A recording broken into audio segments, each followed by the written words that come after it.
¿Alguna vez nos hemos puesto a pensar qué es lo que de verdad mueve los hilos de las empresas que vemos todos los días? No es solo una cuestión de números, de ganancias y pérdidas. Es mucho más. Es como un baile complejo con el mundo que las rodea, un universo de fuerzas que, aunque no veamos, definen cada uno de sus pasos.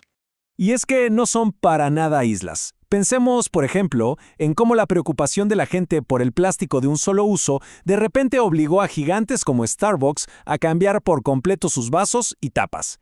Cada decisión, créanme, desde qué material usan hasta cómo manejan sus desechos, tiene un eco que va mucho más allá de la oficina. Crea ondas que impactan a toda la sociedad y, por supuesto, al medio ambiente. Ok, para entender todo este enredo, vamos a meternos de lleno en 5 áreas que son clave. Primero, vamos a explorar ese mundo que está fuera de la empresa. Luego, veremos cómo la innovación puede y debe estar al servicio del planeta.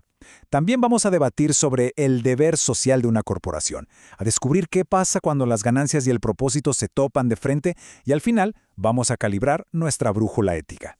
Bueno, arranquemos el viaje con la primera pieza de esta rompecabezas. El mundo fuera de la empresa. Y aquí nos encontramos con un concepto fascinante, el de la sociedad plural. A ver, imagínense una constructora. No solo le rinde cuentas a sus inversionistas, tiene que pensar en los grupos ecologistas que están, con justa razón, preocupados por el impacto ambiental, también tiene que tener en cuenta a las asociaciones comerciales que dictan las reglas del juego, y por supuesto a las comunidades, a la gente que vive ahí que se va a ver afectada por el proyecto. Es un acto de equilibrio súper delicado en una red donde cada hilo jala para su lado. Y ojo, no estamos hablando de influencias pasivas. Son fuerzas superactivas y muchas veces impredecibles. Un cambio de gobierno, un nuevo movimiento en redes sociales o una tecnología que lo cambia todo. De la noche a la mañana, el tablero de juego es otro. Ser adaptable ya no te da una ventaja. Es literalmente una cuestión de supervivencia. Justamente esa necesidad de adaptarse nos lleva de la mano a nuestra segunda parada, la innovación. Pero hoy en día, innovar ya no se trata solo de ser más rápido o más barato. El verdadero reto es ser más inteligente y, sobre todo, más verde. Así que vamos a explorar ese cruce de caminos fundamental entre la tecnología y la ecología. Pero un momento, antes de seguir, hay que dejar claras 2 ideas. Pensemos en la invención como esa primera chispa de genialidad. Es, no sé, como Leonardo da Vinci dibujando una máquina voladora. Una idea totalmente nueva, revolucionaria para su época, es el puro momento de eureka.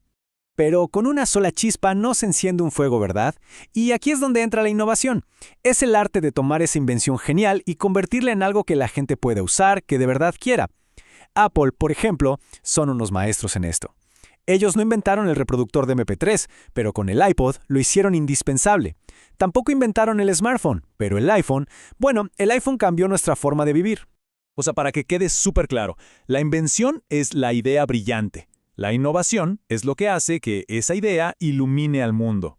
Una sin la otra, la verdad, casi nunca alcanza su verdadero potencial para cambiar las cosas. Y bueno, ¿qué es lo que empuja esta innovación? Pues muchas veces la propia sociedad. Cuando la gente empieza a exigir productos más sostenibles, las empresas, créanme, escuchan. La campaña Think Blue de Volkswagen o el Autovolt de General Motors no aparecieron de la nada. Fueron respuestas directas a un coro de voces que cada vez sonaba más fuerte pidiendo un cambio. Y esa presión se ve en los números. Reportes como este de Greenpeace les ponen los reflectores encima a las grandes compañías. Cuando el uso de energía limpia se convierte en una especie de ranking público, de repente aparece un incentivo muy poderoso para mejorar. La transparencia se vuelve una fuerza de cambio brutal.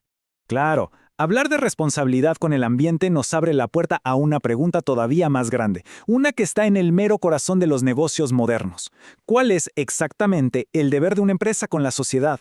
Vamos a meternos en el acalorado debate de la responsabilidad social corporativa. Aquí está el meollo del asunto. El rol de una empresa.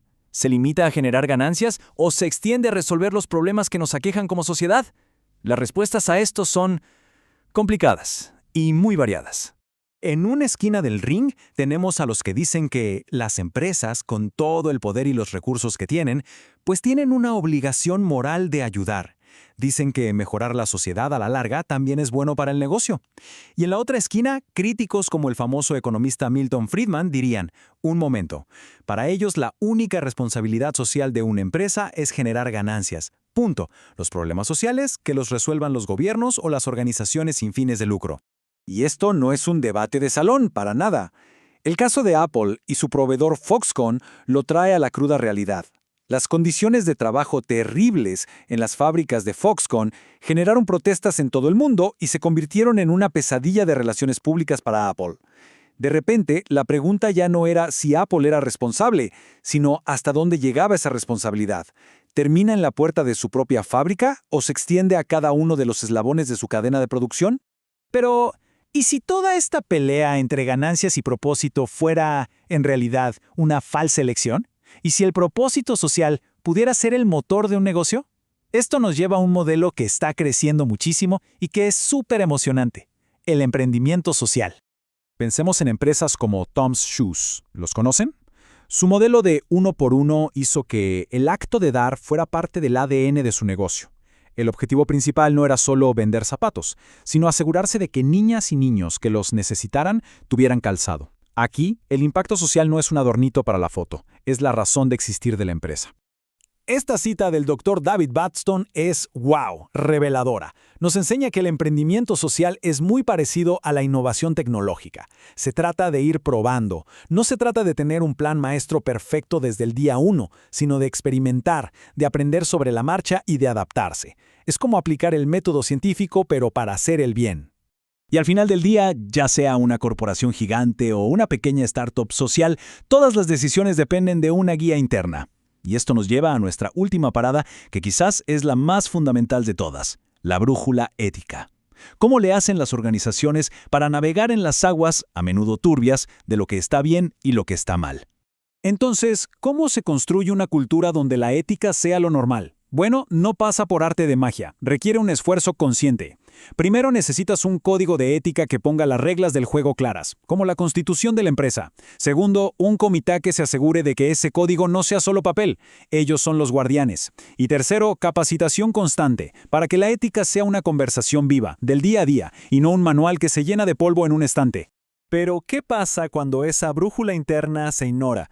Las consecuencias pueden ser de verdad catastróficas.